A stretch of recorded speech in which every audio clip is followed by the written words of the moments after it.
Tere, kallid kaasteelised.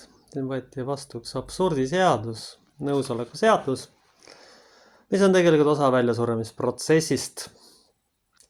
Ja aluseks võtan Markuse evangeeliumi 3. peatükis salmid 24-29. Ja kui kuningriik on omavahelises riius lõhenenud, siis ei saa see kuningriik püsida. Ja kui pere on omavahelises riius lõhenenud, siis ei saa pere püsida. Ja kui saatan tõuseb iseenese vastu ja lõhenenud, siis ei saa ta püsida, või tal on lõpp käes. Ometi keegi ei saa minna vägimehe majad asju röövima, kui ta esmalt ei köida vägimeest kinni ja alles siis saate tema maja röövida. Tõesti, ma ütlen teile, inimlastele antakse andeks kõik patud ja pühaduse teotes, kuidas nad iganes ka oleksid teotanud.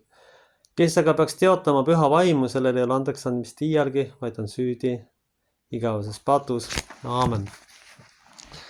Aga kui teotatakse loodusalusseaduses, mis siis on tehtud, on võetud vastu mingisugune ühiskond on püsti tõstetud. Ütleme siis oma sõiharate patoloogiad on tõstetud, kõikvõimalikud psüühikahäired on kilbile tõstetud, selleks, et võtta ära siis tegelikult probleemidel tähelepanu. Nüüd on siis maksud kõrgest tõstetud, rahvas on sõjaga ära hirmutatud. Nüüd otsustasid globalistidele kasulikud idioodid, ma nimetan osi õigete nimedega, võtta vastu nõusoleku seaduse. Milles see seisneb siis? See seisneb tegelikult lähisuhte esimese tasandi absoluutse kontrolli alla võtmiseks. Ja see on päris kindel, et pikas perspektiivis ei julge ükski inimene varsti enam lähisuhteid luua, kes vähegi arem on. Sest kardetakse kohe kohtuasju. Näed, et ma teeksin selle tegemata, meil leping kokku. Kas varsti läheb asi lõpuks selleni, et hakatakse vallavalitsuses järjekorras seisma, et teatud asju tegema hakata? See läheb lõpuks selleni, sest ugrilik ülereguleeritus lõpeb lõpuks absurdkuubis ja see on kindel viis, kuidas aidata kaasa välja suremisele. Ei, see ei tähenda midagi inimestele. Et majandus on põhja lastud. Et nende rahad on igale poole tassitud. Nüüd on siis veel vaja seda jama veel produtseerima ühiskonnas hakata. Naiseks ja meheks olemiseks sellest rollidest ühiskonnas tegelikult väga enam ei räägita. Peavool on möödjanud üks kohutav õudus lihtsalt, kus tuleb ideoloogilist jama ainult, mida ükski normaalne inimene tegelikult ammu enam ei vaata.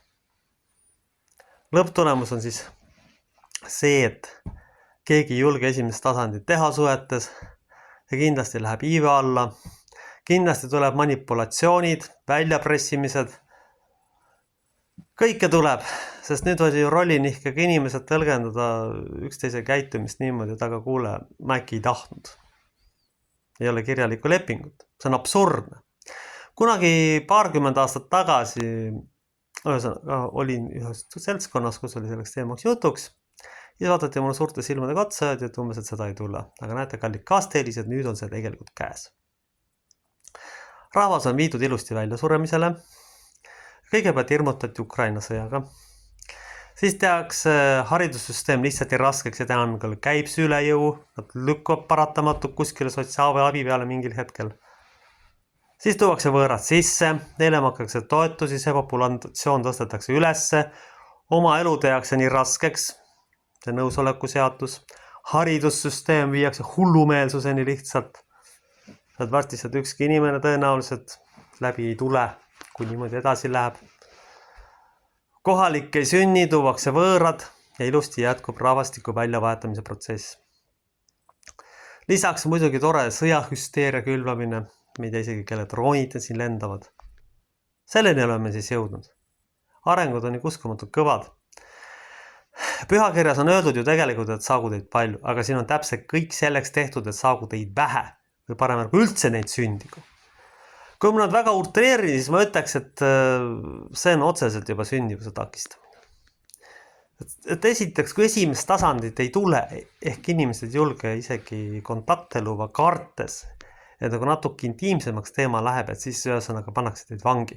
See on otseselt rahvastiku välja suretamine. Inimesed ei näe lihtsalt oma isiklikest traumadest ja minadest sageli kaugemale. Aga see on otseselt. Sellepärast, et mida vähem neid asju luuakse, seda vähem sünnib inimesi just selles konkreetses rahvusest. Ja võõramaalasid soodustatakse, sellepärast, et nad on lihtsalt kasulikud orjad. Ja kui need enam kasulikud ei ole, neile tehakse täpselt samad protseduurilised reeglid läbi, et need välja suretada. Mis siis tehti kõigepealt? väärtused võeti ära. Kõik kuulutada suhteliseks.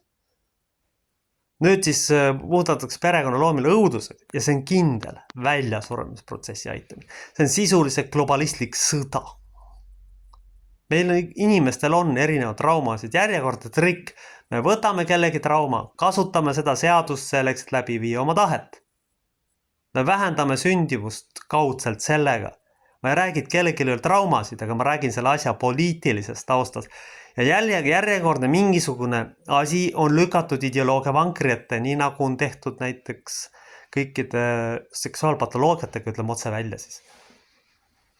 Igasuguste rollinihete ja kõige muuga. See on kasutavad poliitikut oma tahte läbiviimiseks. Ehk seelde lihtsalt likvideerida valge rass. Keegi enam ei julge kellegiga suhelda. Koroona oli üks neist sammudest, muide me lükkame inimesed koju, äkki tal on see ja see asi. Kõige absurdsem artikkel, mida ma muide kõigele lisaks lugesin, et hantaviirus tuleb moosipurgist. No ma ei tea, kes selle välja mõtles või mis ta diagnoos on. Seda ma ei oska tõesti öelda. Aga selle tahetakse jällegi võtta ära moosipurgid. Et inimesed ei teeks omi asju, et äkki tullakse siis politseiga moosipurki konfiskeerima. Uskuge, see võib minna selleni. Ja samamoodi. Inimene ei mäletanud või keegi ei tea, et nagu üksteist ei mõisteta ja siis saab keegi teine lihtsalt selle kohtusse kaevata. Loomulikult on ka suhtes, kus need asjad on, aga see on, saage aru, see on järjekordne poliitilise vankri ette lükkamine, mingisugune asi või mingi probleem, mis on ka tõenäoliselt ise globalistide poolt kunstlikult tekitatud, et siis toota juurde järgmine probleem, millega saab siis valge rassi ära likvideerida. Põhieesmärk on nii hirmutamisel, kui seal nõusoleku seadus. Mitte probleemi lahendamine, vaid sündivuse allasaamine. Selle varjus räägitakse nagu ikka, kui hea ja tore see asi on. See on lõplik eesmärk. See on lõplik eesmärk ja seda niikuinii saavutatakse.